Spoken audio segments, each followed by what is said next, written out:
question from Elspeth. She tells me that her husband has made a puppet. Well, he must be a clever guy, and he made it out of felt, but of course it's got worn out. It's got bobbly, as she put it. Do you have a bobbly puppet?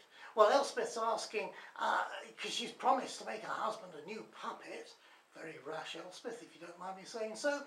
But anyway, she's asked what fabric to use, because she can't find what she wants.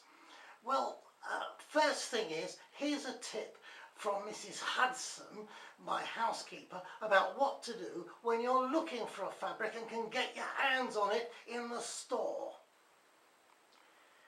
Now, Mrs. Hudson, you were telling me the other day you've got a little trick to find out whether materials which you want to buy from a shop can bobble or not, you know, sort of quickly.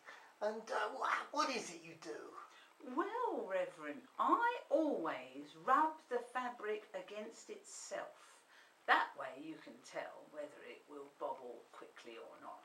Can you show us how? Well, look, like this. 2 bits of cloth against themselves, and you should see. Well, I think often that fabrics made of man-made fibres can bobble quite quickly.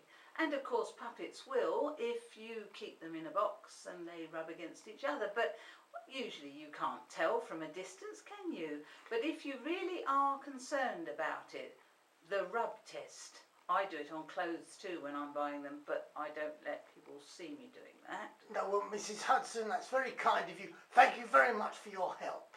Thank Now, you. as far as the type of fabric to look for, I asked a puppet maker I know, and he said, try any two-way stretch fabric. Now, you've had problems, I know, finding the right colour. Well, stick to two-way stretch, and why not try and get some white two-way stretch fabric, and you could dye that. Now, I don't know how to dye fabric, I have to say, and I'm not sure Mrs. Hudson does either, but don't tell her I told you. But anyway, I'm sure that wherever you get the fabric from, they're the people who may be able to help you and advise you on cold water dyeing and all sorts of other things.